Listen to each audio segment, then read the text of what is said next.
tu veux commencer le crochet mais tu sais pas par où commencer, t'es au bon endroit. Donc je vais te montrer dans cette vidéo les points les plus importants pour apprendre les bases du crochet.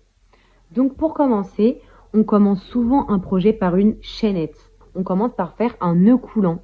Un nœud coulant, tu vas simplement tourner le fil autour de ton doigt, le faire passer en dessous et tu tires. Simplement pour faire une chaînette, tu vas faire un jeté, c'est-à-dire que tu tournes ton crochet autour de ton crochet de l'extérieur vers l'intérieur. Donc comme ça. Et tu passes dans la boucle. Donc tu continues la longueur du projet que tu veux. Donc un jeté, je passe dans la boucle. Un jeté, je passe dans la boucle. Je le fais face à toi. Un jeté, je passe dans la boucle. Un jeté, je passe dans la boucle. On va commencer par apprendre à faire une maille serrée. Donc pour ça, on va rentrer dans la maille. On fait un jeté. Donc comme d'habitude, on sort de la maille. Donc on se retrouve avec deux fils sur notre crochet. On refait un jeté et on rentre dans les deux boucles. Maintenant, on va passer à la bride.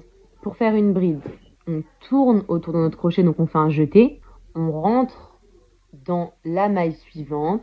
On refait un jeté. On sort du trou de la maille. On refait un jeté. On sort des deux premières boucles. On refait un jeté. On sort des deux prochaines boucles. Voilà.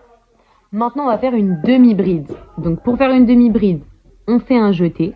On rentre dans la prochaine maille. On refait un jeté. On sort de cette maille. On refait un jeté et on passe dans les trois boucles d'un coup. On va voir la double bride. Ce qu'on fait, c'est qu'on fait deux jetés sur notre crochet avant de passer dans la prochaine maille. On se retrouve avec 4 boucles. On refait un jeté. On sort des deux premières boucles. Là, on en a 3. On refait un jeté. On sort des deux suivantes. Et on refait un jeté. On ressort des deux suivantes. Donc voilà à peu près les points qu'on utilise le plus. J'ai aussi fait des notes explicatives en papier. Donc si vous avez besoin de voir, c'est dans les publications.